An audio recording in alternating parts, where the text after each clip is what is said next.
Government overreach. It sounds like something out of a dystopian novel, right? But it's a real thing, and it happens when the government tries to do too much. Basically, it's when the government sticks its nose where it doesn't belong, often at the expense of individual freedom and states' rights. Think of it like your nosy neighbor, but instead of borrowing sugar, they're trying to tell you how to live your life.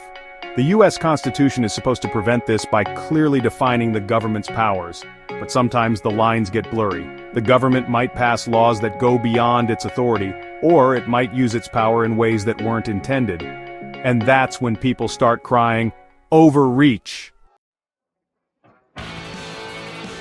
Let's talk about California. The Golden State has a history of pushing back against what it sees as federal overreach, especially in areas like environmental protection and immigration. Remember back in 2025 when those massive wildfires ripped through California? The government decided to suspend some environmental laws to speed up rebuilding efforts. While some people applauded the move, others saw it as a classic example of overreach, sacrificing environmental protection for the sake of expediency. Another example?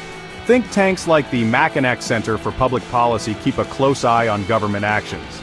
They often call out policies they consider to be overreach, like excessive regulation or government intervention in the free market. They argue that these actions can stifle economic growth and individual liberty. Whether you agree with them or not, they highlight the importance of scrutinizing government actions and holding them accountable.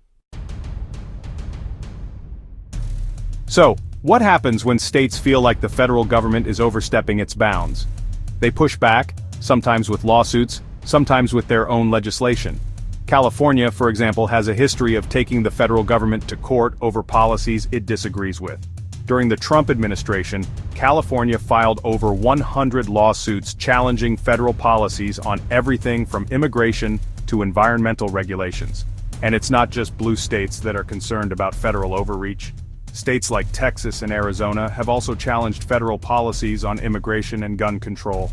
This constant tug-of-war between the states and the federal government is a key part of the American political system, ensuring that no one entity becomes too powerful. The debate over government overreach is complex, with valid arguments on both sides.